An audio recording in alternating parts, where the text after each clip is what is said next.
пахши мустақими барномаи иттилоотии хабарҳои рӯзро бо таҳаввулоти тоҷикистону ҷаҳон мустақиман рӯи мавҷи радиои моҷир мешунавед. имрӯз сешанбе 2 июни 2020 сол аст. дуруд.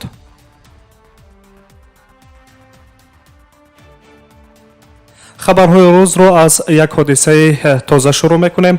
дафтари матбуоти хадамоти марзбонии ҷумҳурии қирғизистон аз ҳодисаи навбатии тирпаронӣ дар марзи тоҷикистону қирғизистон хабар дод. тавре дар шаҳри хабар омадааст, рӯзи 2 июни соли ҷорӣ тахминан соати 1:20 афроди номаълум дар шоҳрои Ош Исфана дар наздикиҳои деҳаи Экиташии ноҳияи Баткент ба сӯи нақлиёти як шаҳрванди 38-солаи қирғизистон аз силоҳ оташ кушодаанд, ки дар натиҷа ронандаи қирғиз захмҳои сабук ба саломатӣ бардошта дар беморхонаи деҳаи Самарқандек бистарӣ карда шудааст. дар идомаи хабар илова шудааст, ки шаб вохӯрии мақомоти салоҳиятдори ҳарду тараф баргузор гардидааст. авзо бошад ҳоло дар минтақаи сарҳадӣ ором аст.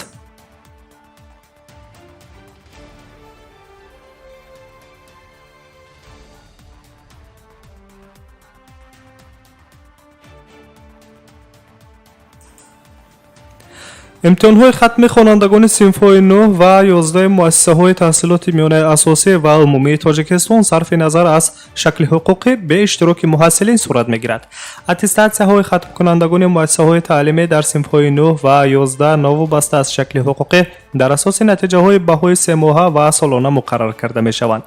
чунин қарорро ситоди ҷумҳуриявӣ оид ба пурзур намудани чораҳои зидди эпидемикӣ барои пешгирии паҳншавии коронавирус қабул кардааст, менависад агентии миллии иттилооти тоҷикистон хобар. дар асоси қарори мазкур ба вазорати маориф ва илми ҷумҳурии тоҷикистон супориш дода шудааст, ки ҷараёни ҷамъбасти натиҷаҳои имтиҳонҳои хатмкунандагони муассисаҳои таълимиро сарфи назар аз шакли ҳуқуқӣ назорат карда, ҷиҳати таъмини шаффофияти раванди баҳогузорӣ дар назди вазорат, саridораҳо, раёсатҳо, шӯъбаҳои маорифи вилоятҳо ва шаҳру ноҳияҳо комиссияҳои назоратӣ таъсис диҳанд. ёдовар мешавем, ки имтиҳонҳои дохилшавӣ барои довталабони муассисаҳои таҳсилоти олияи касбии тоҷикистон аз 1 июл оғоз ва то 7 июл идома меёбад. дар ин бора маркази миллии тестии назди президенти ҷумҳурии тоҷикистон қаблан хабар дода буд. қайд карда мешавад, ки дар рафти имтиҳонҳои довталабон тавсияҳои вазорати тандурустӣ ва ҳифзи иҷтимоии аҳолии ҷумҳурии тоҷикистон риоя карда шуда, чораҳои зарурӣ барои пешгирии паҳншавии коронавирус андешида мешаванд. тибқи маълумоти расмӣ дар ин сол зиёда аз 80 000 хатмкунандагони мактабҳои миёна, донишҷӯёни муассисаҳои таҳсилоти олӣ ва миёнаи касбии тоҷикистон хоҳанд шуд. имсол ихтисосҳои маъмултарин тиб, ҳуқуқ, биология, тарбияи ҷисмонӣ, филология, омӯзгорӣ ва санъат мебошад. қаблан маркази миллии тестии тоҷикистон эълон дошта буд, ки барои супоридани имтиҳонҳои дохилшавӣ барои хатмкунандагон дар 18 шаҳру ноҳияҳои ҷумҳурӣ марказҳои махсус ташкил карда мешаванд.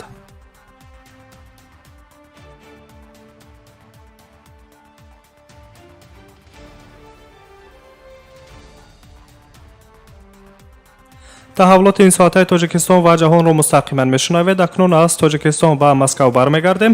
парвозҳои байналмилалиро Русия дар моҳи август ё сентябр барқарор мекунад. ин нуқтаро рӯзи сешанбе 2 июн Сергей Сукуратов, яке аз маъмурияти бузургтарин ширкатҳои ҳавопаймоии Русия Ural Airlines изҳор доштааст. маъмурияти ширкати ҳавопаймоии мазкур мутмаинанд, ки бардоштани маҳдудиятҳои бар асари пандемия аз коронавирус ҷорӣ шуда дар якчанд марҳила ҷорӣ карда мешаванд. аввалан парвозҳо ба кишварҳои узви иттиҳоди давлатҳои мустақил ва сипас ба кишварҳои хориҷи дур иҷозат дода хоҳанд шуд. ёдовар мешавем, ки аз 4 апрели соли равон Русия парвозҳои байналмилалии ҳавоиро комилан маҳдуд кард. танҳо парвозҳои содиротӣ иҷозат дода мешаванд, ки ин ҳам бошад барои баргардонидани шаҳрвандони Русия аз дигар кишварҳо амалӣ мегардад. ҳамзамон пандемия аз коронавирус интиқоли мусофиронро дар ҳудуди Русия низ якбора кам кард. ҳамин тавр дар натиҷаи ҷорӣ намудани ҳолати ҳушдории баланд ва худнигоҳдорӣ дар хона шумораи парвозҳои дохилии Русияро то 90% коҳиш дод. дар ҳамин ҳол дар охири моҳи май раиси ҳукумати Федератсияи Русия Михаил Мишустин аз шаҳрвандони кишвараш даъват кард, ки дар ояндаи наздик сафарҳои хориҷиро ба нақша нагиранд. вай таъкид карда буд, ки ҳатто хурдтарин имкони воридоти сирояти коронавирус ба Русияро истисно кардан лозим аст. استثنا کردن لازم است.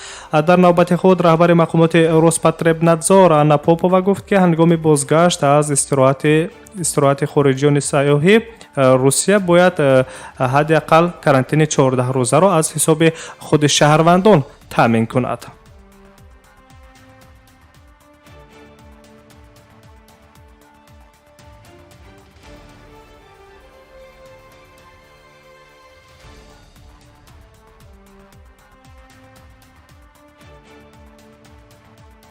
خبرهای روز را مستقیما ادامه می‌دهیم و از روسیه به امریکا می‌رویم. رهبر خدمات مطبوعات دبیر کل سازمان ملل متحد در نشست با خبرنگاران ضرورت پیشگیری همگونه بی‌رحمی از جانب مقامات حفظ حقوق در نسبت اعتراضگران و گوش کردن تظاهر کنندگان و به مشکل آنها رسیدگی کردن را از مقامات ایالات متحده آمریکا دعوت کرد. خبر می‌دهد مرکز اخباراتی سازمان ملل متحد.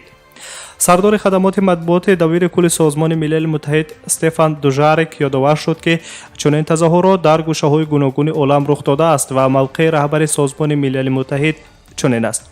ما باید طلبات‌های تظاهرگران را که باید به طور آسایشته بیان شوند گوش دهیم و مقامات هنگام اندیشیدن چاره‌های مجازات وظیفه دارند که آرامی را طلب کنند. پیش از همه البته چنین حالت‌ها باید منصفانه تفتیش کرده شوند، گفته است سخنگوی دبیر کل سازمان ملل متحد. ما همیشه گفته بودیم که کارمندان پلیس در سراسر جهان باید آموزش دخلدار حقوق انسان گیرند و دستگیری اجتماعی و روانی نیز به آنها در اول آموزانیده شود تا آنها همچون خادم حفظ حقوق و ترتیبات توانند با مردم معامله درست داشته باشند. قبلا کمیسر عالی سازمان ملل متحد آید به حقوق انسان میشل بچلت قتل جورج فلاید را محکوم کرد و اینچنین از اعتراضگران دعوت کرد که از زورآوری خودداری کنند. سخنگوی دبیر کل سازمان ملل متحد از مقامات همه کشورها دعوت کرد که برای تعویض نسبت به گروه‌های معین اهالی زمینه فراهم نآورند. در ایالات متحده آمریکا چون همه دیگر کشورها گوناگون شکل فرهنگ اتنیکی اکثریت اولیه گروه‌های معین اهالی است نه تهدید، تاکید داشته است استفان دوژارک. اما او گفت کرد که یگانگی اجتماعی را تنها توسط سعی و کوشش‌های جدی از جمله از بین بردن احتمالیت تعویض، تامین حفظ اجتماعی اهالی و فراهم آوردن امکانات‌های برابر برای همه شهروندان تامین کردن ممکن است. یادآور می‌شویم پس از نشر نوار بازداشت یک آمریکایی افریقایی تبار از جانب افسران پلیس سفیدپوست که صحنه بازداشتش در اینترنت نشر شد، شروع تظاهرات سرتاسری در زیاده از 72 شهرهای بزرگ آمریکا گردید. در نوار صحنه بازداشت مرد سیاه‌پوست از جانب پلیس سفیدپوست آمریکایی دیده می شود که یکی از خادمان پلیس نفر بازداشته را در زمین خوابیده و با زانوی خود گلوی او را زیر می کند که جبر دیده نمی تواند نفس بگیرد و این باعث مرگ او می گردد. اعتراضگران باشند در شهرهای چون مینیاپولیس، واشنگتن، لس آنجلس، میامی، پورتلند، سان فرانسیسکو، چیکاگو، اتلانتا، ایندیاناپولیس، فیلادلفیا و نیویورک به ترتیبی‌های عمومی را رها دیده دست به غارت مغازه‌های سودا زده، نقلیات‌های پلیس و دیگر بناهای خدمتی را آتش زدند. همین گونه تا به حالت دیروز 1 ایون سال 2020 اعتراضها در زیاده از 72 شهرهای بزرگ آمریکا در حال اوج است.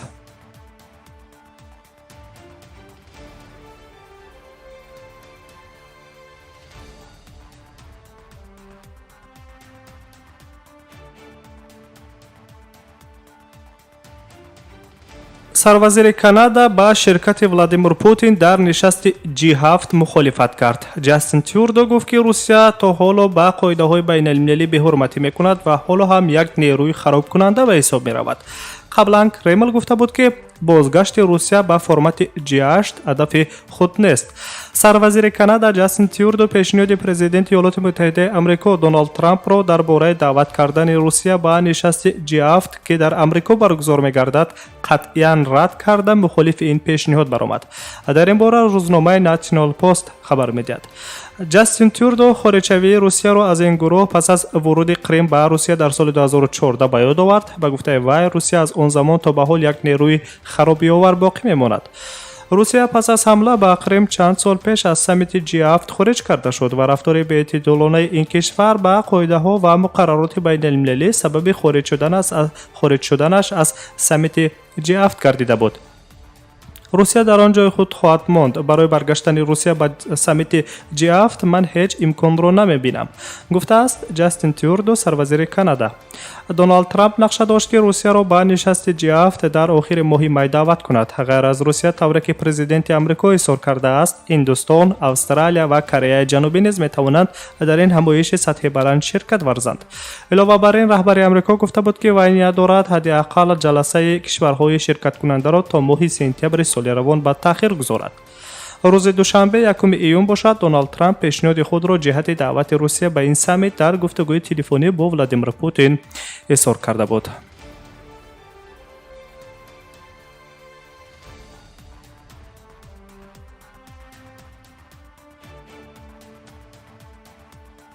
ва як хабари дигар низ аз Гурҷистон дорем. аз Канада ба самти Гурҷистон меравем.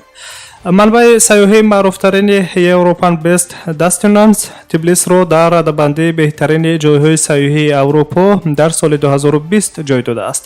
Независимая газета менависад ки шаҳри Батуми, ки дар соҳили баҳри Сиёҳ ҷойгир аст, дар радабандии мазкур дар мавқеи ҳафтум қарор дорад. ин шаҳр аз рӯи маълумоти расмӣ камтар аз ҳама шаҳрҳои ҷумҳурии Гурҷистон аз вируси COVID-19 зарар дидааст. мақомоти Гурҷистон 15 июн ба фаъолияти сайёҳии дохилӣ дубора иҷозаи фаъолият медиҳанд. аз 1 июл бошад, барои шаҳрвандони кишварҳои дигар низ иҷозаи воридшавӣ ба Гурҷистон дода мешавад. то ин вақт таъмини ҳадди аксари бехатарии эпидемиологӣ дар меҳмонхонаҳо, иншооти хӯроки омма ва ҷойҳои фароғатӣ барои қабули сайёҳон омода хоҳанд шуд. сарвазири Гурҷистон Георгий Гахария дар як чорабинии идона бахшида ба рӯзи пулис гуфт ки шомил шудани ду шаҳри Гурҷистон ба топ 10 шаҳри сайёҳии Аврупо, ки дар онҳо Тифлис ҷойи аввалро ишғол мекунад, хидмати табибон, пулис ва албатта шаҳрвандони оддӣ аст ки аксарияти онҳо дар давраи вазъияти фавқулода масъулияти баланд нишон доданд. мо ба он натиҷаи ноил гардидем ки кишварҳои аз ҷиҳати иқтисодӣ мустаҳкам ноил нашудаанд, ки дар ҷомеа бештар муташаккил ва интизомӣ мебошанд. аммо назорати самароноки бемориҳо бояд бо мақсади нигоҳ доштани мақоми мамлакати бехатар идома дода шавад, таъкид доштааст Георгий Гахария, сарвазири Гурҷистон. тибқи маълумотҳо дар соли 2019 зиёда аз 5 миллион нафар сайёҳон аз Гурҷистон дидан карданд, ки ин назар ба соли 2018 7% зиёдтар аст.